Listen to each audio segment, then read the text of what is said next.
प्रिय दोस्तों, आप सबको मुश्ताक मल का सलाम। हम प्रभु का धन्यवाद करते हैं कि प्रभु ने हमें एक और सुंदर समय दिया है कि हम प्रभु के पवित्र वचनों के ऊपर मनन करें। प्रभु के वचनों के ऊपर मनन करने से पहले हम अपने सिरों को प्रभु की पाक हजूरी में झुकाएं, जो अपने वायदे के अनुसार हमारे बीच में है, और प्रार्थना करें। हमारे स्वर्गीय पिता परमेश्वर, हम आपका धन्यवाद करते हैं कि आपने हमें एक और सुंदर समय दिया है कि हम आपके वचनों के ऊपर मनन करें। प्रभु, होने दे कि मेरे मुंह की बातें और सब सुनने वालों के मनों का मनन आपको ग्रहण योग्य हो। हमारी चट्टान, हमारे उद्धारकर्ता प्रभु यीशु मसीह के पवित्र नाम से मांग लेते हैं, आमीन। आज जिन प्रभु के पवित्र वचनों के ऊपर हम मनन करने के लिए जा रहे हैं वह पाए जाते हैं मत्ती की इंजील, उसका 11वां अध्याय, उसकी 28वीं आयत से लेकर 30वीं आयत तक। प्रभु यीशु मसीह कहते हैं, हे सारे थके और मांदे बोझ से दबे हुए लोगों, मेरे पास आओ, मैं तुम्हें विश्राम दूंगा। प्रभु यीशु मसीह सबको इनविटेशन देते हैं कि जो थके हुए हैं, जो बोझ से दबे हुए हैं, वो मेरे पास आओ, मैं तुम्हें विश्राम दूंगा। जब इंसान किसी कार्य को करते थक जाता है और वो कार्य उसको बोझ लगने लगता है, और ऐसे लोगों को प्रभु यीशु मसीह आमंत्रण देते हैं, इनविटेशन देते हैं कि मेरे पास आओ, मैं तुम्हें विश्राम दूंगा।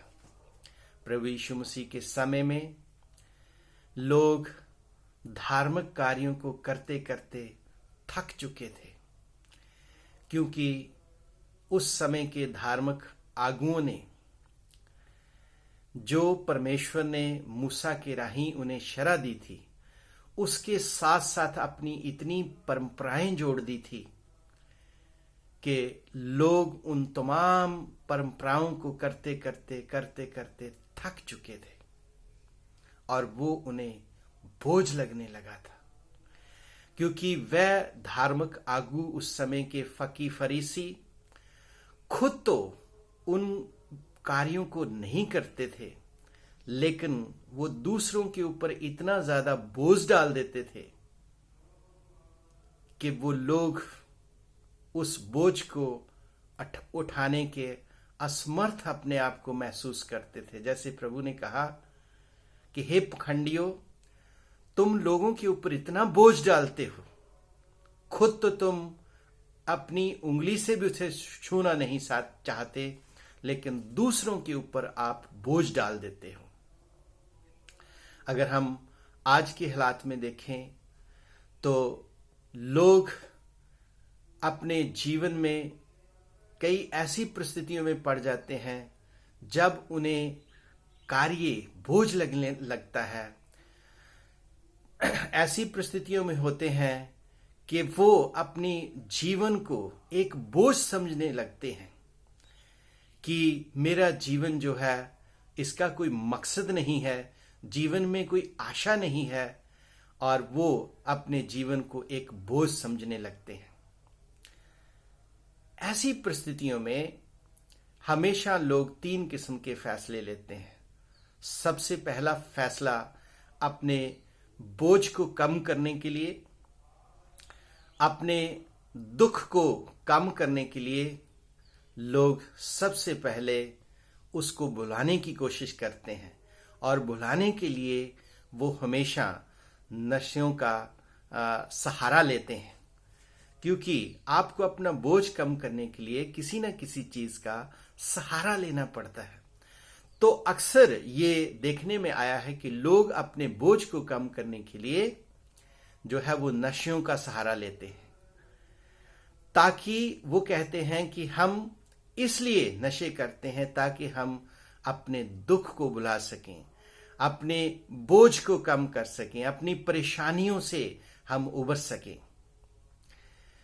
और दूसरा जो अक्सर फैसला लोग लेते हैं, यहां तक देखने में भी आया है कि जब वो अपने उस बोझ को सहन नहीं कर पाते, अपनी उस परेशानियों का सामना नहीं कर पाते, तो अक्सर लोग अपने आप को मिटाने की कोशिश करते हैं। सबसे पहले उस दुख को बुलाने की कोशिश करते हैं और दूसरा उस दुख को मिटाने की कोशिश करते हैं ताकि उस बोझ से वो उबर सकें, उससे विजयी हो सकें।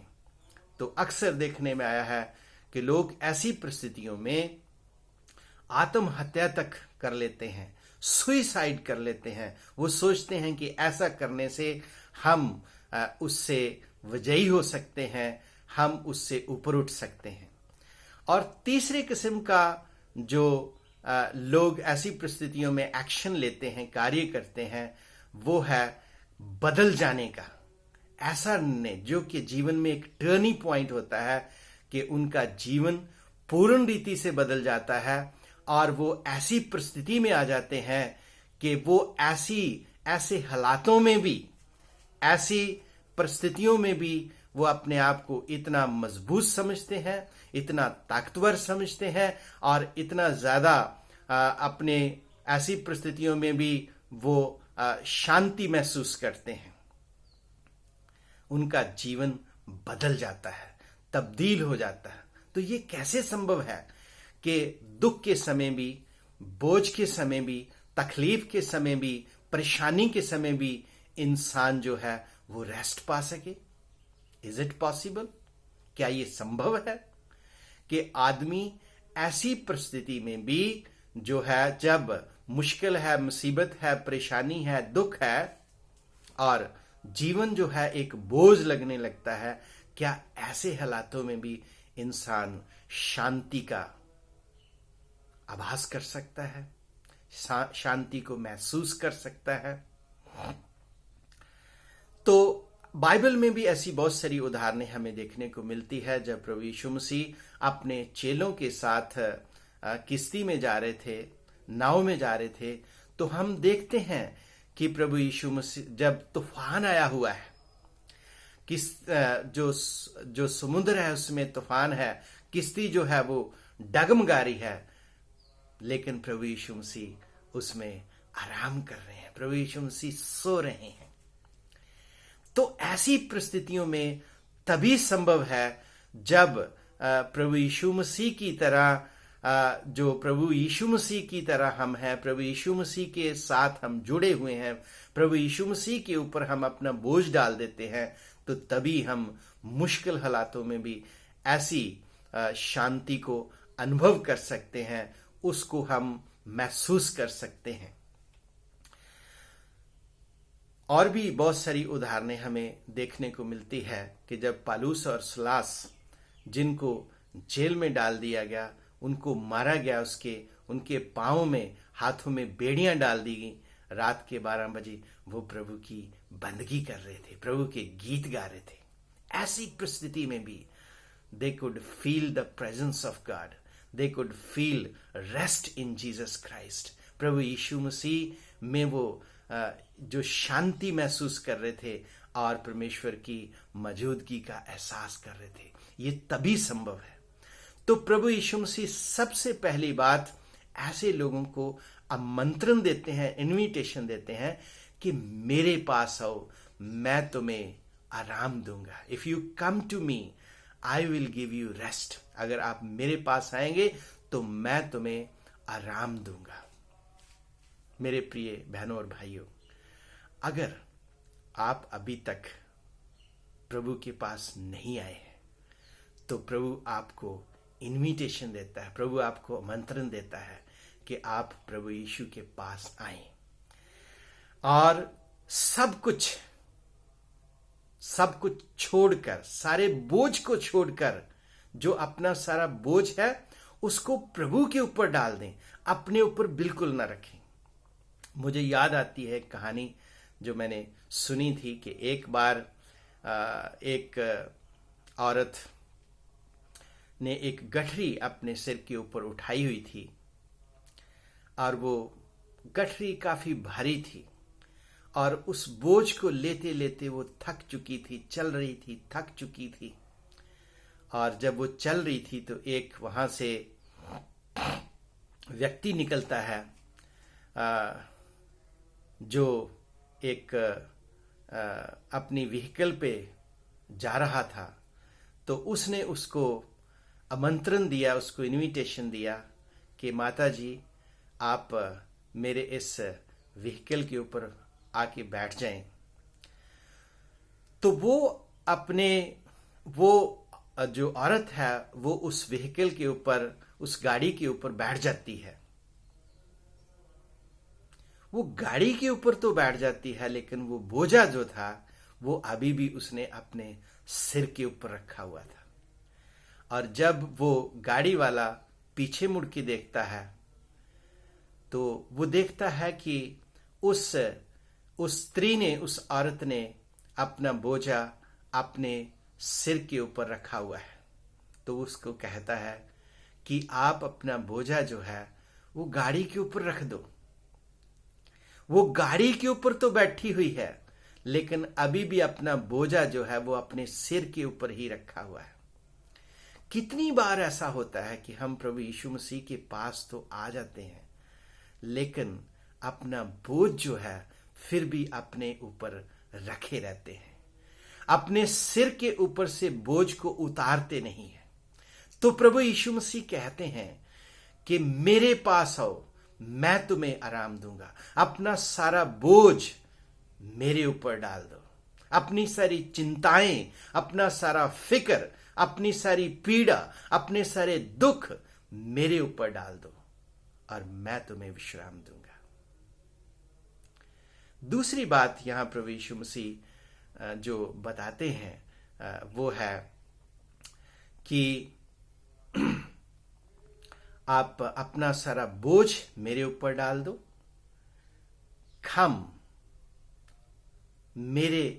मेरे पास आओ। हे सारे थके और मांदे बोझ से दबे हुए लोगों, मेरे पास आओ, मैं तुम्हें विश्राम दूंगा।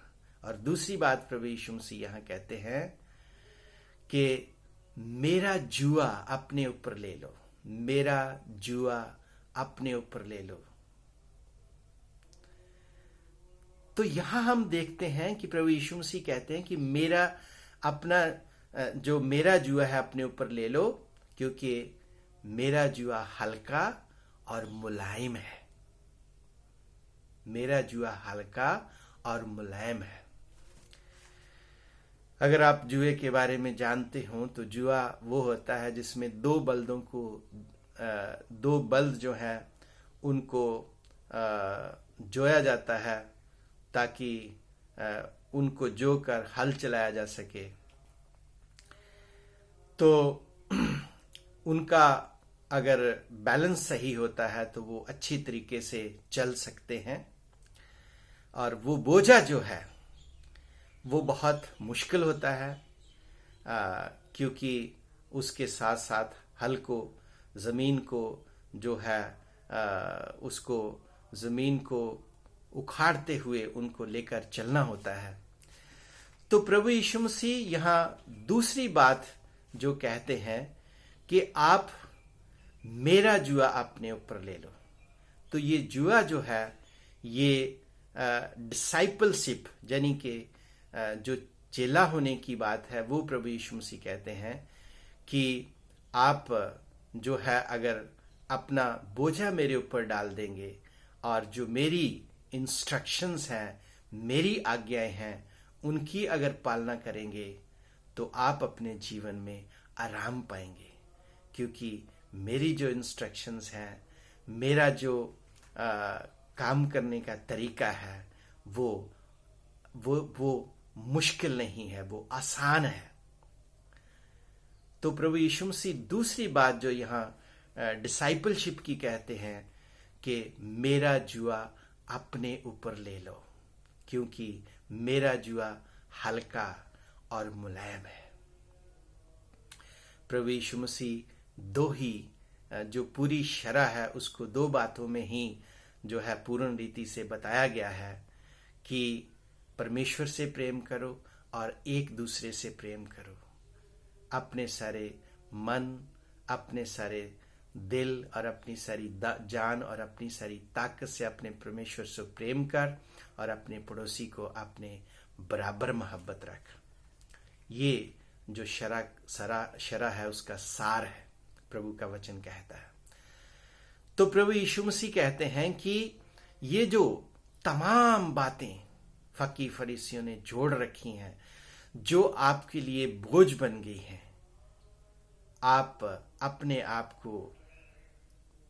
आप मेरे पास आए और अपना सारा बोझ मुझे दे दें, और फिर आप अपना जो मेरा अनुसरण करें। तो जब आप मेरा अनुसरण करेंगे, आपको अपने आप को अपने उन सारे गुनाहों से पश्चाताप करने की आवश्यकता है, उनको मानने की जरूरत है। अपनी जो स्पिरिचुअल पॉवर्टी है उसको आपको जो है मानने की और छोड़ने की जरूरत है, और तब प्रभु यीशु मसीह अपना अनुग्रह आपके जीवन में करेंगे। और तब वो जो आप अपने जीवन में ऐसी परिस्थितियों में अपने आप को जो है शांति का अनुभव करेंगे, शांति को महसूस करेंगे, आनंद को महसूस करेंगे, और जीवन फिर आपके लिए बोझ नहीं परंतु आशीष का कारण बनेगा, आपको आशीष लगेगा। तो यहां प्रभु यीशु मसीह डिसाइपलशिप की बात करते हैं। यहां प्रभु यीशु मसीह जो है वो शिष्य बनने की बात करते हैं कि आप मेरा जुआ जो है वो अपने ऊपर ले लो। तीसरी और आखिरी बात जो प्रभु यीशु मसीह यहां करते हैं, लर्न फ्रॉम मी, मुझसे सीखो, क्योंकि मैं नम्र हूं, मैं दीन हूं, मैं जेंटल हूं। जब हमने पहले एक संदेश में बेटिट्यूड के बारे में पढ़ा था, तो हमने देखा था कि प्रभु यीशु मसीह कहते हैं कि धन्य वह है जो मन का दीन है, जो अपनी गरीबी को, जो स्पिरिचुअल गरीबी है, जो आत्मिक गरीबी है, जो स्पिरिचुअल पॉवर्टी है, उसको समझ लेता है, उसको मान लेता है। और जब मान लेता है और मानने के बाद इस बात के ऊपर वो शोक करता है और इससे निकलना चाहता है और प्रभु के पास आता है, तो सबसे पहले जब प्रभु का अनुग्रह होता है और जो सबसे पहली उसे आशीष मिलती है वो है हम्बलनेस, वो है दीनता, वो है नम्रता। उसके जीवन में नम्रता आती, हम्बलनेस आती है। और प्रभु यीशु मसीह कहते हैं कि जब आप मेरे चेले बन जाओगे, जब आप मेरा अनुसरण करोगे, जब आप मेरा इनविटेशन पाकर मेरे पास आओगे, अपने बोझ को मेरे ऊपर डाल दोगे और मेरे शिष्य बन जाओगे और मेरे से सीखोगे, तो आपके जीवन में नम्रता आएगी, आपके जीवन में जेंटलनेस आएगी, और आप अपनी आत्मा में शांति पाएंगे। आप अपने जीवन में, अपनी आत्मा में आप शांति पाएंगे। You will find rest in your soul. Learn from मी।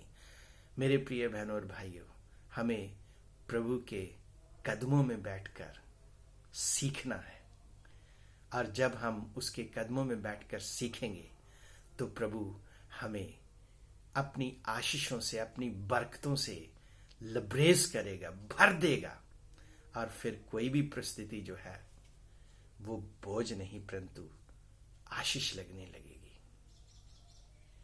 और हम आनंद, उस आशीष का आनंद ले सकते हैं।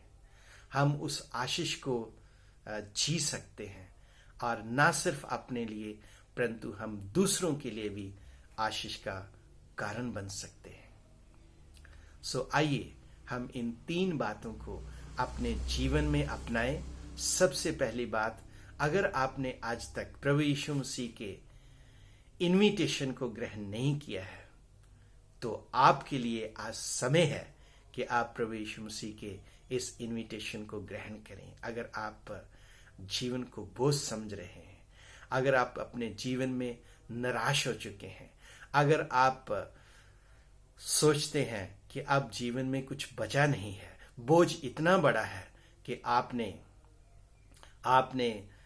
नशों का सहारा लेना शुरू कर दिया है, तो प्रभु यीशु मसीह कहते हैं कि अपना सारा बोझ मेरे ऊपर डाल दे, मेरे पास आ, मैं तुम्हें आराम दूंगा।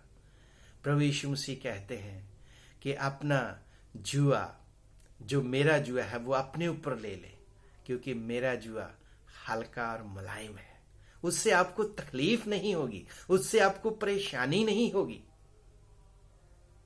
आप शांति का अनुभव करेंगे और day to day, every day आप प्रभु यीशु मसीह से उस बैठकर उसके कदमों में सीखें, क्योंकि वह नम्र है, वो जेंटल है, और आपके जीवन में भी वो सारी क्वालिटी, वो जो आशीषें हैं आपके जीवन में भी आएंगी और आप भी नम्र बनेंगे, जेंटल बनेंगे, आप हम्बल बनेंगे और आप अपने लिए और दूसरों के लिए भी आशीष का कारण बनेंगे। मेरे प्रिय बहनों भाइयों, प्रभु आज आपको इनविटेशन देता है, कम टू मी, मेरे पास हो, मैं तुम्हें विश्राम दूंगा। अपना मेरे पास हो, मैं तुम्हें विश्राम दूंगा, मेरा जुआ अपने ऊपर ले लो और मुझसे सीखो, क्योंकि मैं नम्र हूं, क्योंकि मैं जेंटल हूं। प्रभु आप सबको बहुत आज से बरकत दे, आमीन। आइए हम प्रार्थना करें। हमारे स्वर्गीय पिता परमेश्वर, हम एक बार फिर से आपका धन्यवाद करते हैं कि आपने अपने वचनों से हमसे बातचीत की है। आपके वचन जो सदैव हमारा मार्गदर्शन करते हैं कि हम हमेशा सही मार्ग पर चलते रहें। खुदावंद, आज जो भी हमने आपके वचनों से सीखा है, होने दे कि प्रभु जी ये वचन हमारे हृदयों में जड़ पकड़े, ताकि कोई 100 गुना, कोई 60 गुना, कोई 30 गुना फल लाए। पिता परमेश्वर, जो भी आपके वचन को सुने वह आशीष पाए और बहुतायत से आशीष पाए, जीवन पाए और बहुतायत से जीवन पाए। इस जीवन में, इस लोक में 100 गुना और अनंत जीवन में हमेशा की जिंदगी पाए। हम इस प्रार्थना को प्रभु यीशु मसीह के पवित्र नाम से मांग लेते हैं, आमीन।